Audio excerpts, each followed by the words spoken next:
Good morning class 11th। आज हम पढ़ेंगे पहलवान की ढोलक गद्य पाठ, जो लिखा है फणीश्वर नाथ रेणु ने। तो आइए जानते हैं सबसे पहले लेखक का परिचय। हिंदी साहित्य में आंचलिक उपन्यासकार के रूप में प्रतिष्ठित कथाकार फणीश्वर नाथ रेणु जी का जन्म 4 मार्च 1921 को औराही हिंगना पूर्णिया जिला बिहार में हुआ था। रेणु जी का जीवन उतार चढ़ाव एवं संघर्षों से भरा हुआ था। इनकी आंचलिकता की अवधारणा ने कथा साहित्य में गांव की भाषा, संस्कृति और वहां के लोक जीवन को केंद्र में ला खड़ा किया। रेणु जी की रचनाएं इस अवधारणा को पुष्ट करती हैं कि भाषा की सार्थकता बोली के साहचर्य में ही है। रेणु ने साहित्य की विभिन्न विधाओं में रचना की है, जो निम्नवत है। उपन्यास इनके हैं, देखिए, मैला आंचल, पड़ती, परिकथा, दीर्घ तपा, जुलूस, कितने चौराहे।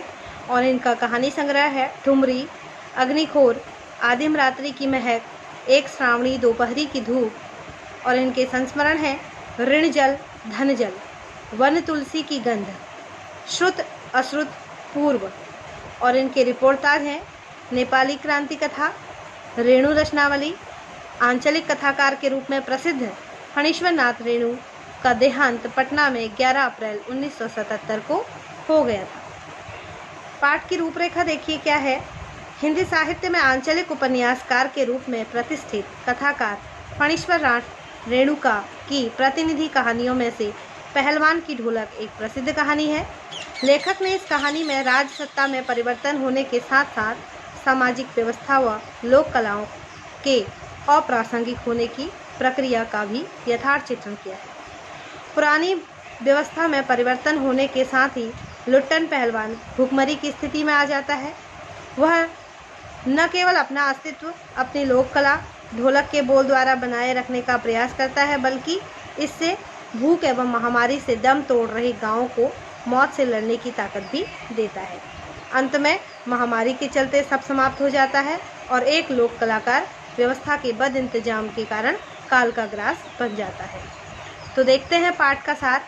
पाठ अपनी टेक्स्ट बुक से आप पढ़ेंगे और पाठ का सार मैं यहाँ पर आपको बता रही हूँ।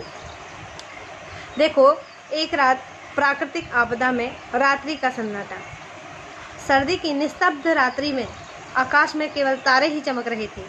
अमावस्या की रात गीदड़ और उल्लुओं की डरावनी आवाज़ों से ही अपने जीवंत होने का एहसास करवा रही थी। गांव में हैजा और मलेरिया का भयंकर प्रकोप फैला हुआ था।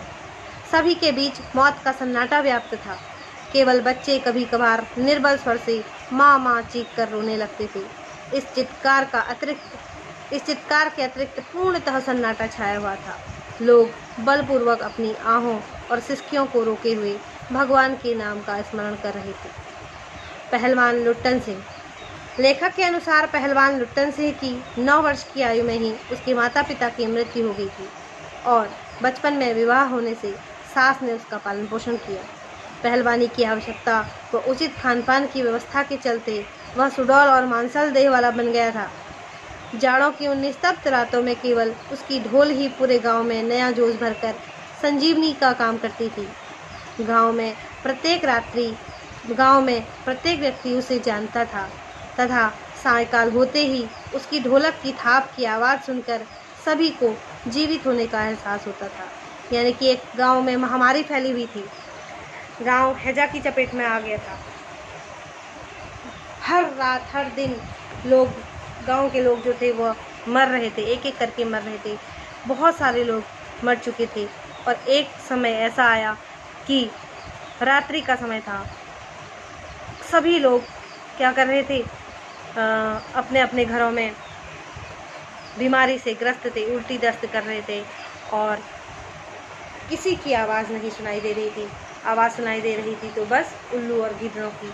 ऐसे में जब सब जीवन से हार रहे थे तो ऐसे में पहलवान ने एक पहलवान ही था जो अपनी ढोलक रात भर बजाता था और उसकी ढोलक की आवाज़ को सुनकर लोगों में प्राण शक्ति का संचार होता था, लोगों में अपने जीवित रहने का एहसास होता था। ठीक है, तो देखिए लुट्टन सिंह की चाँद सिंह पर विजय। एक बार श्यामनगर में कुश्ती के दंगल में लुट्टन सिंह चाँद सिंह नाम के एक पहलवान की कुश्ती देख रहा था, जो अपने गुरु पहलवान सिंह के साथ पंजाब से आया था। चांद सिंह ने अपनी उम्र के सभी पहलवानों को हराकर शेर के बच्चे की उपाधि प्राप्त की थी। अतः राजा उसे अपने दरबार में रखने की सोच रहे थे। तभी अकस्मात लुट्टन सिंह ने चांद सिंह को कुश्ती की चुनौती दे दी। सभी उसे पागल समझ रहे थे।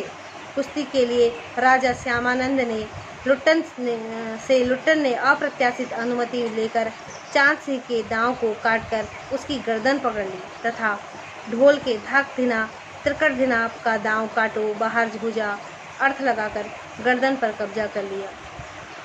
यानी कि जो लुट्टन सिंह था उसका गुरु कोई नहीं था। जब ढोलक में थाप पड़ती थी धाक धिना त्रिकट धिना, तो उसी को वो अपना गुरु समझता था और उसी की धक धिन तक धिन की आवाज़ को वो समझता था कि ये मेरा गुरु बोल रहा है कि अब दांव काटो, अब बाहर हो जाओ। ऐसा ही अर्थ समझकर उसने क्या कर दिया, जो चांद सिंह की गर्दन पर कब्जा कर लिया। अंत में ढोल की आवाज़ का अर्थ उठा पटक दे लगाकर चांद सिंह को जमीन पर दे मारा। विजयी लुट्टन सिंह ने ढोल को प्रणाम करके राजा साहब को गोद में उठा लिया। भीड़ राजा श्यामानंद की महावीर की जयकार कर रही थी। राजा ने प्रसन्न होकर उसको सदा के लिए अपने दरबार में रख लिया। राज दरबार में लुट्टन पहलवान राजा के दरबार के रूप में लुट्टन सिंह को अपना स्थान मिल गया। उसने काला खां पहलवान को हराकर अपनी कीर्ति को दूर दूर तक फैला दिया। मेले आदि में बच्चों जैसा चश्मा लगाकर वह मदमस्त हाथी की तरह चलता था। राजा जी अब उसको किसी से भी लड़ने की आज्ञा नहीं देते थे। लुट्टन को केवल 2 ही पुत्र रह गए थे, क्योंकि उसकी सास व पत्नी का स्वर्गवास हो चुका था। वे भी लुट्टन की ही तरह दरबार के भावी पहलवान घोषित हो चुकी थी। उनका गुरु कोई आदमी नहीं बल्कि ढोल था, जिनको अखाड़े में उतारने से पहले प्रणाम करने के लिए कहकर लुट्टन सिंह ने पहलवानी के सभी गुण उन्हें सिखा दिए थे। इन तीनों का भरण पोषण दरबार से हो रहा था। सत्ता और शासन का परिवर्तन। अब देखिए, जब सत्ता परिवर्तन हुआ तब क्या हुआ। राजा श्यामचंद की मृत्यु के पश्चात विलायत में रहने वाले राजकुमार ने आकर सत्ता संभाली। राजकुमार को घोड़े की रेस में दिलचस्पी थी। उसने तीनों पहलवानों को दरबार से निकाल दिया। गांव में आकर उन्होंने मजदूरी करके अपना जीवन निर्वाहन करना शुरू कर दिया, क्योंकि गांव वाले उनका खर्च सहन नहीं कर पाए। अब देखिए, महामारी का प्रकोप। मलेरिया और हैजे के प्रकोप से गांव से रोज़ 3-3 लाशें उठने लगीं। उनको कफन तक मिलना मुश्किल हो गया। लोगों में बोलने की शक्ति तक समाप्त हो गई थी।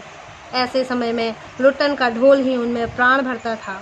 एक रात उसने अपने बेटों के कहने पर उठा पटक 2 बजाया, परंतु अब क्या हुआ, उसके बेटे भी हैजे की चपेट में आ गए थे, परंतु उसके दोनों पुत्र मृत्यु को हरा न सके।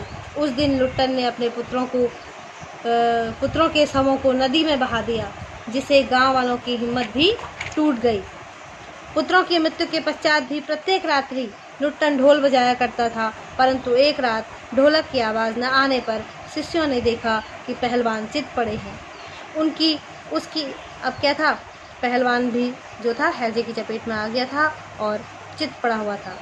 उसकी यही अंतिम इच्छा थी कि जब मर जाऊं तो चिता पर मुझे चित नहीं, पेट के बल सुलाना। मैं ज़िंदगी में कभी चित नहीं हुआ और चिता सुलगाने के समय ढोलक बजा देना। तो इस तरह एक पहलवान का भी अंत हो गया। और इसी से ये चैप्टर की समरी जो होती है यहाँ पर समाप्त होती है। और